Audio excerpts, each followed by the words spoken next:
আমাদের এই যে বাবা বুড়োরাজ মন্দির আপনি দেখছেন বা আপনার মাধ্যমে আমাদের সকল ভক্ত সনাতনী সকলে দেখছেন, বাবার কাছে কিন্তু কোনো ধর্ম বলে কিছু নেই।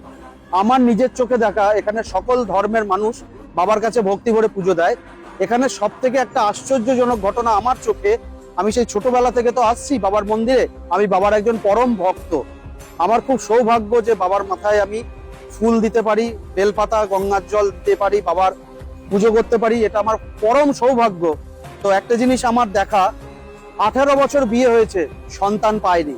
বাবার কাছে এখানে এসে মানসিক করেছে, এখানে যিনি সেবাই ছিলেন, জিনিস কিছু দিয়েছেন, সেইটা নিয়ে সন্তান লাভ হয়েছে। এবং এখানে হরিনাম দিয়ে, গোপাল দিয়ে সন্তানের মুখে প্রসাদ এখানে দিয়ে যায়, এটা খুব ভালো লাগে।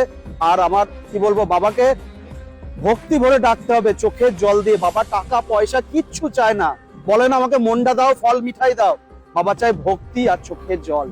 অন্তর দিয়ে বাবাকে ডাকলে বাবা সাড়া দেয়।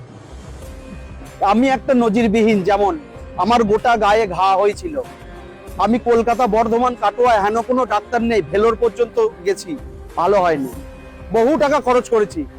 কিন্তু এই বাবার কাছে বাবার সেবায়িতরা আমাকে ওষুধ দিয়েছিল, সেই ওষুধ আমি লাগিয়ে, এবং বাবার যে মাটি আপনি দেখলেন, বাবা মাটির মধ্যে থাকে, সেই মাটি লাগিয়ে আজকে আমার হাত পরিষ্কার, পুরো সুস্থ, আমার গা পুরো সুস্থ, পুরো সুস্থ। আমি আমার পচে গিয়েছিল, তা বাবাকে ডাকলে বাবা সাড়া দেয়।